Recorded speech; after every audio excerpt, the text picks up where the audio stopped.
Welcome to the Kick It Open podcast, where we celebrate bold moves and reveal the strategies shaping success in the wealth management industry. Our goal is to inspire you to kick the doors open on your personal success.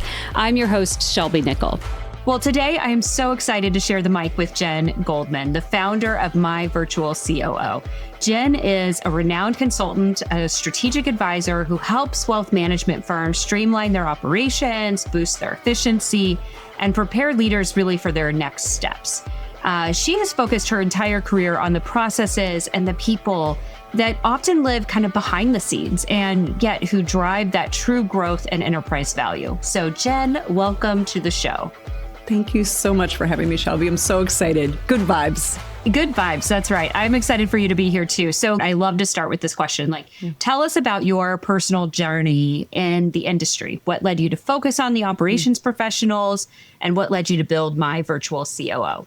Actually started when I was a teen and I was working in small businesses. And for some reason, I think I was born with this, where you kind of just pick up on things that aren't working really effectively or efficiently.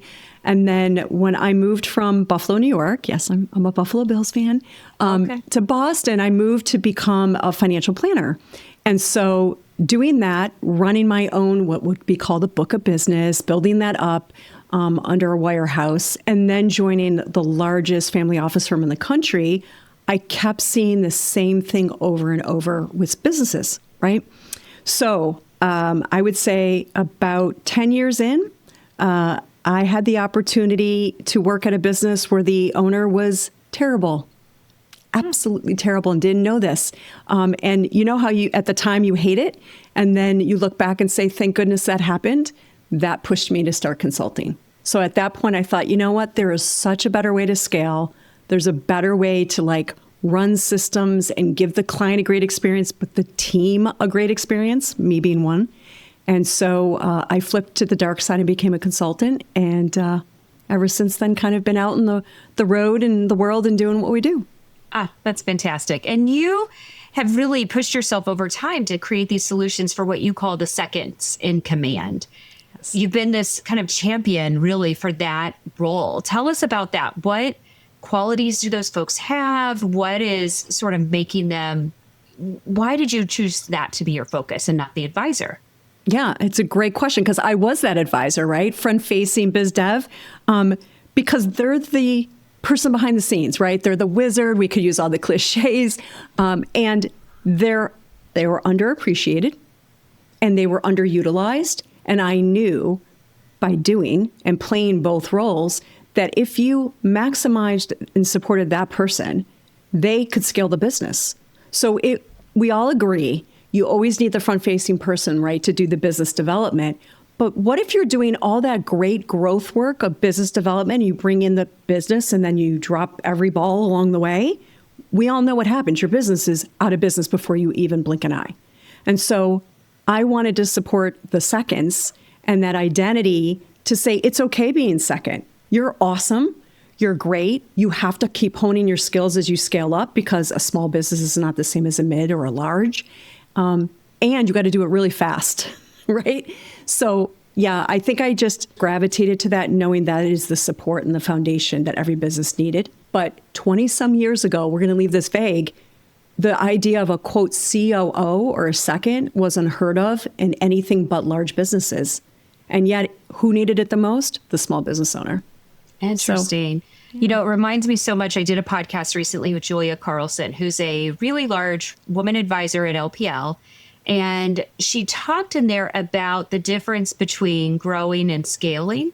Mm-hmm. And her conversation was, I think a coach had said this to her, that growth without scaling is chaos and scaling without growth is just like wasted time. Right. Mm-hmm. And so it seems to me we're kind of talking around this idea of scaling. And she found so much value in her second in command. When she hired that person, her business really seemed to take off is kind of the storyline that we talked about. Yeah. What qualities do you think advisors should be looking for in that second, and especially in that second in command if they want them to really be the leader, so to speak, of their business? So part of the identity of the second is very much you're supportive. You are okay not being in the limelight. You can think, if I could put a visual in your mind, like a constellation, you can think in terms of constellations, all the different pieces of the business and how they're intercorrelated. So your head thinks like an ecosystem kind of structure. So you want to know from that person, does your brain, and you could say heart and gut, right, look at all the different moving parts and correlate them. So like if you make a change in a process, how does it affect responsibilities of a person? How does it affect profitability, right? So you want to look for that. The other part of the identity is, to be fair, the seconds are givers. So you want to look for, I'm not going to say balance, but not all giving. There's got to be a little bit of an edge if they want to take, but they don't know how. Because if you get a true 100% giver, they'll bleed. If I could use a health term, right? Yeah. That's correct. And that's what, again, I'm seeing more than I've ever seen before is really high burnout, like people getting on calls and just breaking down. And by the way, this is not gender related. It is happening across the board. So yes, that's a part of the identity is they're ultimate givers, they're ultimate like behind the scenes, they're ultimate constellation thinkers. That's what you want, but then you have to know how to work with them. And you believe that many of these kind of COO roles, they would make amazing top leader roles if they wanted to be. And that's kind of the premise of our conversation. If they want to be that's correct. That's leader. Correct. What are some of the barriers or mindset challenges? Like why wouldn't they want to be the number one? They don't want the limelight. Okay. Is that an imposter syndrome or is that just a personality? What is that? It is a personality. It is absolutely, it's almost like you're born with it. I mean, I'm a great example of being a business owner and maybe being perceived as a leader, but I absolutely am fine being second. I love it. I love supporting. So if we use the term servant leadership, let's take it from the greats, right? Yeah. The servant leadership mentality, that's the type of leader a second is. When you are the first, you are not necessarily a great servant leader all the time. Yeah. You're also usually the first is very visionary, and there's nothing wrong with that, right? Again, you can think in constellations. You just can't think of how to bring it to life. So I encourage those that think they have it in them to be first to find that path. But more often than not, mostly I'm saying it's awesome to be second. Just manage yourself wisely. Tell me more about what that means. What does manage yourself wisely mean? Is that the energy aspect? What does that look like? Yeah, it's the energy. It's the self skills. Too many seconds they take care of everyone else in the organization, right? Because they're kind of like the middle of the sandwich. So they're taking care and managing the visionary and the owner and that, the business developers, but they're also taking care of the team and the day-to-day and the support, and they put themselves last. So really simple things, right? Put a vacation on your schedule, even if you have no idea where the heck you're going. Even if it's staycation, you guys? Yeah. Okay. You should be reading, listening, podcast every once in a while. Every day, probably not possible. But just learn something that is different, that kind of gives you a little bit of a jolt in the brain, keeps those synapses really strong. Be okay saying you don't know. Mm-hmm. Yeah. And this is another one, and I didn't do enough of this, so maybe I'm a hypocrite on this one. Saying to the leader around you or leaders, there's so many initiatives. Which one is the most important? That I think would be so hard for that second often to do, right? Because that really is encompassing of the managing of your energy, but also you want to say yes, right? That's like right. you want to, and you can't always. No. So I like how you also said earlier, like you want that second person, that second in command to have a little bit of an edge because they need to push back sometimes on the inspiring leader. Mm-hmm. And the inspiring leader, from what I'm hearing, also needs to like maybe put a Post-it note on their computer to say, check in with the second. Is he or she okay? That is exactly right. And really let that pregnant pause of when you ask that question, let it sit for a minute, because that second naturally is going to say, yeah, I'm fine. Yes. They're a giver, right? I'm fine. I got this. You don't have it. So you got to be able to read the nonverbal. And that's hard. Listen, I know I'm in visionary mode. I'm rocking and rolling. I'm going fast. I'm not reading all the signs. But you got to take that pause. And that's where you get that symbiotic relationship between the first and the second. And that's when you scale and grow. It reminds me a little bit of when I was in corporate land. I remember this very certain time in my career, and I would give this advice to new leaders. And I would say, when it comes to your team members, I find there's like two types, right? This was my corporate experience. One type, you could give them work and work and work and work and work, and they would never cry uncle, right? And so you as the leader had to watch out for their workload. On the other hand, you had people who were very protective over their own time, and they would often sometimes maybe underestimate how much they could get done because they wanted to they wanted almost to overpromise, or overdeliver and not, underpromise, I guess. And you had to figure out which type your person was. Feels like that's kind of in this number two person as well. Exactly. But when you're in growth mode, which is great. Like, listen, whether you're you do this work more than me, right? Whether you're transitioning from a larger firm, whether you're starting up a firm, you're going. And to be fair, you do forget about those around you. And yet you cannot grow without those around you. So it is a double-edged sword. I mean, I don't have a lot of notes on my desk. I'm very paperless. Obviously, I'm an ops person.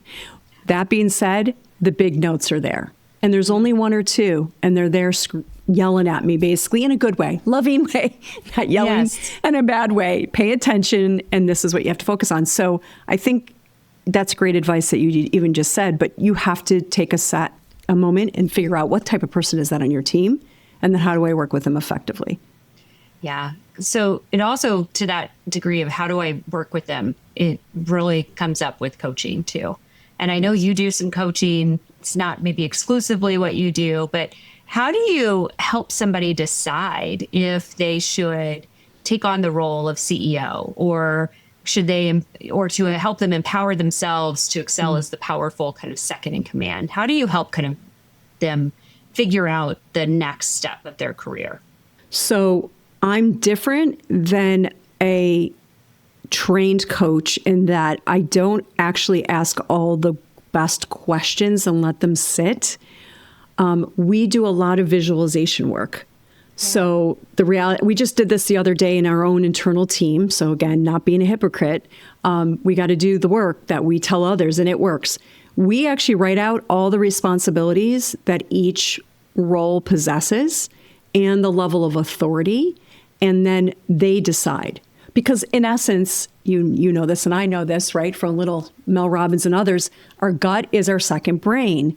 We don't trust our gut enough. Well, guess what? If you're writing out all these different responsibilities and you're viewing somebody else's and you start to almost lean in that direction, it's meant to be. That's where you want to head. So I don't believe in, I love coaches because they ask the right questions. And I also love visualization because then the person comes up with the answer. They're going to know if they want that CEO role or not, or parts of it. Yeah. Just by seeing it and feeling it. And they're going to feel it. Yeah. And they have to really feel it because they have to, at that point, transition into that kind of blend of the inspiring leader and the COO servant leader at the same time. What advice do you have maybe for women or others, maybe it's diverse populations, or just anybody, right, who's holding themselves back from stepping into a larger role? Well, you got to ask yourself why. Listen, it could be the fear that you're going to step on somebody's toes, which means then maybe, to be honest, you could lose your job. Listen, financial freedom is a big part of why I do what I do. So I get that. If the why is not about finances and it's more about your own preconceived notions, anywhere from trauma or PTSD in the workplace, some of us have that, to home and how you were raised, some of us have that too, okay? Be seen, not heard. I think you have to figure that out, and then you have to tackle that demon. The first is to just acknowledge that it exists. Just acknowledge it. I think we rush through okay, this is why, and then this is how I solve it. How about just live in the why? It's really uncomfortable. There's no question about it. But to do that, other times I pull out, the Simon Sinek's, like go find your why. And in that process, maybe you'll see why you're not trying to leap up to the next level. So it's a lot of mindset shift. Do you see any skill set gaps that people need to fill? A ton, but you and I come from corporate. So to be fair, if you didn't come from corporate, there's almost everything that you might lack. You've never seen it done in a more structured way at a bigger business. So from skill set of running a team, that could be missing. I'm just thinking of the mastermind groups I run and like what they're asking, right? So running a team, career pathing, even technology, right? That's just a quagmire unto itself. Understanding what's a shiny object versus what is a useful tool. I would say to that person, if they're listening, listen, if you're overwhelmed, pick one thing you're not good in, and maybe just spend 6 months reading, listening, learning, and taking in information. That just one. I think we try to grab it all at the same time. And then to be fair, and you and I believe we're both believers in this, you'll correct me, where you're not good is time to ask for help. And this is super hard for the second, to say, you know what, I'm not good alone on this. 2 heads are better than one, or having an expert, whether it's a coach or consultant. Can we employ that in the business to help me so we can keep growing and scaling while I'm learning? That's such an important element, to be able to ask for that help. I love what you said also just about these various skill sets. And it reminded me of a quote, which is, I think a taxi driver said it to me. It's almost like a, saying that's out there, right? You cannot do what you have not seen. And so it makes me think, like what you said, like we came from corporate, we saw all of these systems and processes and things in place.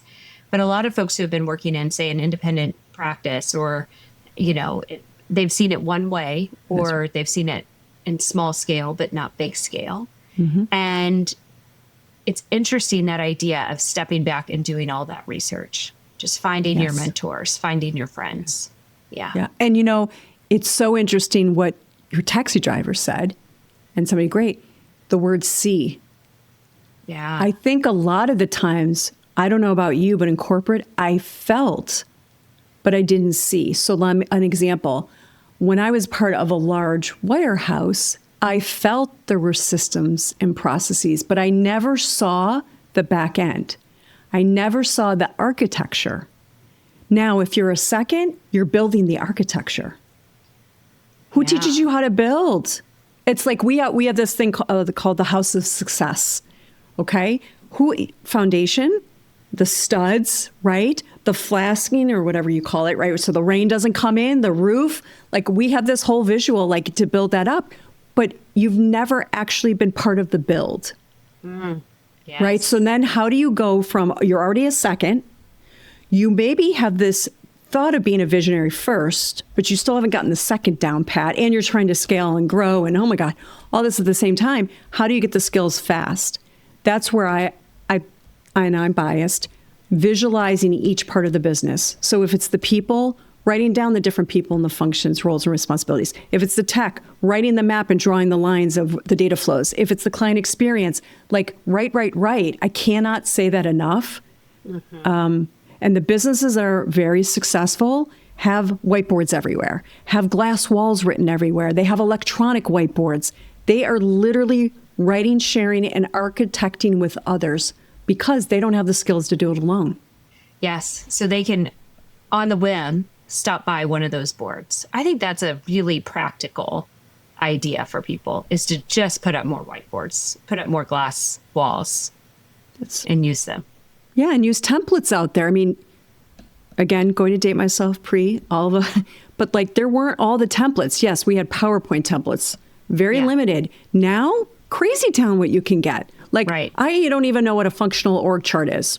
Please give me one. Boom, it's there, right? Oh my gosh. What is a tech schematic with data flow? I mean, like, I'm giving you the prompts, obviously, for AI, but you get the idea. Well, it's so interesting. Even last night, I was, just scrolling through some things, and I was seeing how AI can now duplicate a website in seconds. And now it like enables you to do A/B testing on your website and, all the time. Like I can do it. My site can do it as a relatively small business owner, right? It's incredible what you can get that way. So that's a great practical idea as well. Are you a financial advisor ready for a big leap? Making the decision to leave your firm, whether it's a broker-dealer or an RIA, can feel like stepping into the unknown. Muriel Consulting provides personalized, unbiased support to help you navigate transformational career moves with confidence and confidentiality. Schedule a discovery call at murielconsulting.com. MURIEL consulting.com. We've been talking a lot about that kind of person of the number two. And much of your focus is certainly on the individuals that you're helping and coaching and mastermind groups, et cetera. But your firm is also really addressing this kind of like broader operational issues that are faced by practices. One of the things that I was really taken with was I think we say it, IDEOS framework. Yes. So can you talk about your IDEOS framework, how it works, how it's maybe freeing up time for leaders? So I'm all about bite-sized mantras, especially now more than ever. And long time ago, when I was scaling my own team, I have to teach them, right? And I had to teach them around process because that's big. Like you got to build these highly effective, efficient processes. And they kept saying, well, how do you do this? How do you think of all these ideas? So that's how IDEOS came to be. So let me explain it. When I go through and think about an area of the business, every time I look at it, I think about how can I integrate systems to cut down on the work. It was all about cutting down on work and freeing up energy, just to be clear. And of course, when you do those two, you're more profitable. So how do I integrate? What can I delegate? What can I eliminate? Either say no to, essentialism, or eliminate by automation. What can I outsource? Give to somebody else that's an expert outside, right? And then how do I staff differently when I get to the end? So if I kept thinking IDEOS through that whole process that I'm looking at, let's say it's the client journey from the minute they're introduced through the website and all the way through in the calls and meetings and everything, right? I automatically am integrating, delegating, eliminating, outsourcing, staffing differently. I cut out about half the work. Wow. Yeah, there's something, it's a trigger. It's just like the Mel Robbins 5, 4, 3, 2, 1, or, just all these different triggers. It's a switch in your brain. So it's sort of the neuroplasticity of training your brain to always think about IDEOS. How do I apply IDEOS here? That's correct. It's continuous improvement. It's Kaizens all the time. And so if you practice it long enough, and it's because it's short enough, then you start to, every time you look at something you're doing, you start to IDEOS it. IDEOS it. I love it. We've turned it into a verb. I love that. You like it? Of course, with them up on action. Right, yeah. Of course. Well, and I think so much of the efficiency, right? I talk a lot with practices about how do we drive up their long-term, kind of value and their enterprise value. Certainly things like, moving your firm from one platform to another or moving your practice from one firm to another can drive up your enterprise value. But IDEOSing everything can drive up a lot of enterprise value because you're able to run with a leaner team. You're going to deliver more EBOC, to yourself, essentially. But what part of IDEOS do you see as like having the most impact? Or is it really the full function of IDEOS together, or is eliminating like where people need to focus or delegating where people need to focus? Yeah, well, I could say elimination because that sounds sexy and great.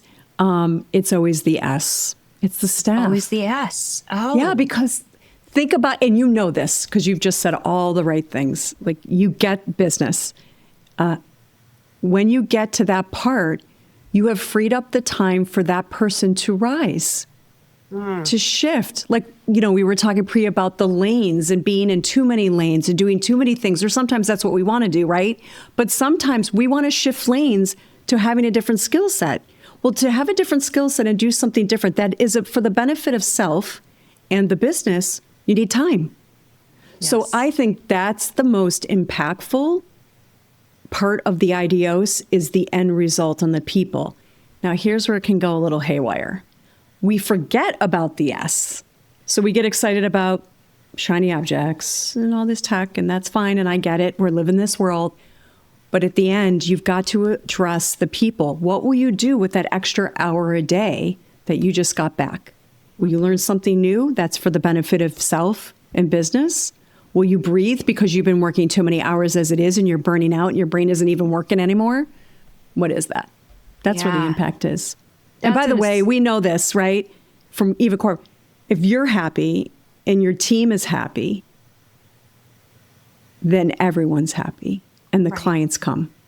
That's right. Yeah. The attraction becomes so strong at that point by the client because they sense it. They sense when your team is overworked. They sense when your team is burned out. And they sense when you care about your team and when you don't.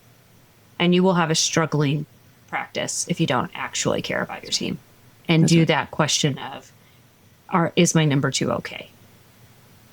Are they leading the life that they need to be leading? That's right. That's right. So interesting. I did not expect you to say S. I didn't. I was covered up in the shiny objects. Which element, so S is most effective, is there an element of IDEOS that people struggle with the most, absent of S? You know the answer, but I'll say it. The E, which is where you went. Yeah. Okay. Yeah. I mean, it's the Greg McGowan's, it's the essentialism concepts, it's the saying no, it's the boundaries, all these wonderful things I love this phase that we're reading about and learning. Elimination. It's easy to eliminate through automation. That's not hard. Elimination of saying no, really difficult. Really, because you're fighting against ego and fear. And so this is where we also do a ton of visualization work because it kicks in the prefrontal cortex and it calms down the amygdala. So the amygdala is the fear or the flight you hear about. If you visualize, you're actually activating the rational brain and calming down the flight or flight. Interesting. So that's the visualization key. Okay. Yeah. I love it. I didn't know that. I didn't know that. No, I didn't either. We've been visualizing since the beginning of time. And I'm not, by the way, anybody who doesn't know me, I'm not a good illustrator. Okay. Just to be clear, doesn't matter. Stick figures work. No, the fact is we didn't know this until all the neuroscience has been coming out in the last 3 to 4 years in a way that I could understand it because I did not go to school for it. Yeah. Yeah. I'm not a scientist like that either. So no, but here's the trick. Back to your comment, like if you want to learn a skill or Stanford, it's design thinking. I've been following Stanford and design thinking for gosh knows 15 years. They've known about this forever, of course, right? Just we have better devices now to prove it. In the neuroscience world. But yeah, they've known about it forever. I was doing design thinking before I can even tell you. It's interesting because I always thought of when I was in corporate and we were doing design thinking work all the time, right? I was like, what's the difference between this and an old-fashioned brainstorm? Feels the same, right? It's just a little different structure, but that's basically the same. It's the same. Yeah. That's right. Yeah. Well, it's like, come on. How many books have been written since Rockefeller Habits? Are they about the same? Yes, they are. Come on. Yes. All right. Well, this has been such a fun conversation. I'm so glad we got to have it. As we sort of wrap up, I'm going to go to these like quick fire questions. But before I do that, I just want to get kind of your last thoughts on COOs becoming the CEO. What are some thoughts, strategies, ideas that you have for a person who does want to make that leap? Thought number 1, get comfortable taking risks. 2, practice leadership communication skills. So it's 1 to lead in your head. It's another to lead verbally and in person.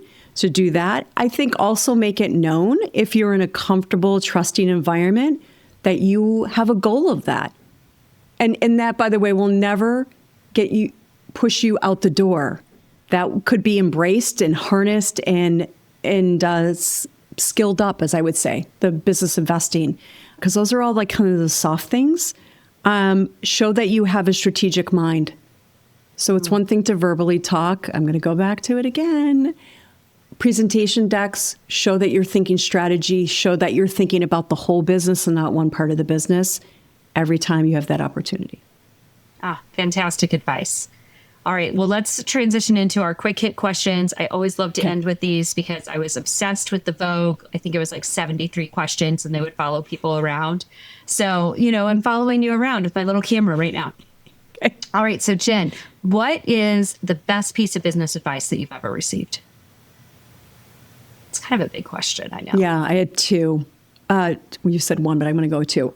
Trust and verify, which we know is an oldie but goodie, and always have a backup plan. Spoken like a real operations person. I'm just saying. I know. Managing that risk. That's right. Yeah. All right. What is the best thing that you have recently used ChatGPT for? We're using it to capture my voice. So then we can use it for social media posts because my voice is short and choppy. People have a hard time with that. So when you say your voice, do you mean your actual voice, like the language of it? Or is it the writing style? It's the writing style. Exactly. Like getting right to the punch because I'm operations, right? Time, money, all that. So yes. Yeah, perfect. I have trained one in that for me as well. I actually have a couple, but yeah, definitely. I always of course I do.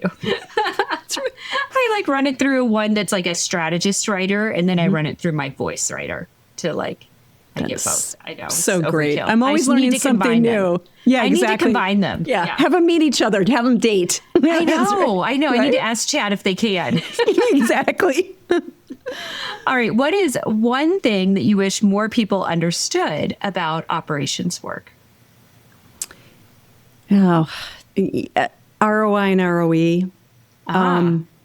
Yeah. So the return on energy. If operations work is done well and run well, it is a huge boost of energy. And I know that's a tough thing to hear. And everybody says they can't measure it. And someday we will be able to. But I do think that has to be looked at. I think too many people are I get the ROI. I really am for it. But the ROI is a lag. If you look at your P&L and you look at your growth and some of the major initiatives you did within the firm, it's going to be a lag time. So you have to pay attention to how much energy you're receiving back by good operations work first while you wait for the ROI to kick in. Interesting. I love that. I like the ROE too, because it has this sort of subjective element to it as well, which is also like removing the annoying tasks from your team member, which can just increase their happiness. All right. My next question for you is, what is your favorite app or tool for staying productive? Ooh. Okay. I'm going to say Asana because people know this. Yep. So everything I think, including my life goals, the travel I might want to do, everything goes into Asana. Really? And it actually, yeah. And I have this little it's not little thing that I do. If it's work related, I classify it into 4 Ps. So I assign a benefit to it. So is that going to give me a boost in profit, productivity, my people, or my online presence? So that's where I go on the business. And if I can't answer that, one of the 4 Ps, it doesn't make the cut. Love that. I have never used Asana, so I'm going to have to go. Oh, you could do it in ClickUp or Monday. Smart Sheets. Yeah. Okay. But I like how you have that evaluation factor in there. That's fantastic. All right. And then what's one thing that you've always wanted to learn, but you haven't had a chance to yet? Oh, that's easy. Neuroscience. Oh my gosh, I would so love to go to Duke and Stanford and just audit classes, and probably never let me. But yeah, I really am just so fascinated with what we're learning. So anyway, that's love that about you. Mine is French. I need to learn French, which is so simple, but I mean, it's not simple to learn, but it's, Are you kidding? It's not neuroscience. It's really hard. Wait a minute though, but it's so amazing, right? It's a whole different language and culture, and sounds like you need to work overseas for a little while. Oh, that would be amazing. We just got back from Morocco and from Istanbul. And so it definitely came home again there, because in Morocco, it's a lot of French in particular. So that's awesome. All right. So finally, this podcast, as you know, is all about kicking the doors open so that we can achieve more personally and we can bring others along with us. What is one door that you're kicking open right now? my fear door. What's the one door? My fear of speaking the way my brain runs, which is really fast and really constellation style. I was brought up to just be very soothing and nice, and there's nothing wrong with that, but that isn't my true me. So yeah, it's kicking down the fear of being yourself. I think that's something a lot of women in our generation struggle with. You know, we're not as young as some of the folks who were really encouraged to live all the way into their own personalities. Yeah. We were encouraged to still live within that sort of traditional, children should be heard and seen and not heard. Women should be servant heart, and we are, but women should be, secondary, I guess, in a lot of ways, et cetera. So I love that you are kicking that door open for yourself. That's beautiful. Thank you. What are you doing? Can I turn that on you last minute? Yeah. So kicking the doors open for me, I think it is really finding in using your kind of fear, that sort of fear idea. For me, I'm really working towards finding the confidence within and not having to over prepare, as an example, right? Not having to overprove myself, but really having that quiet, sort of quiet confidence. I love that. Yeah. Those are good words, quiet confidence. Thank you. Yeah. Well, this has been an amazing conversation. Thank you so much for sharing your insight. For our listeners, I hope you will check out My Virtual COO. We will link to Jen's stuff in the show notes. You'll get more information on how Jen is kind of transforming operations and leadership. Follow her on LinkedIn as well. So Jen, thank you so much. Thank you so much, Shelby. Wonderful. And listeners, until next time, stay inspired, keep kicking those doors open. Thanks for listening to the Kick It Open podcast. The Kick It Open podcast is hosted and developed by Muriel Network. Kick It Open is produced by Shelby Nicholl, edited by Aaron Sherman, graphic design by John Gallagher. If you found today's podcast valuable, please help us out by subscribing and sharing with your friends. Just click that little plus sign or the follow button wherever you get your podcasts.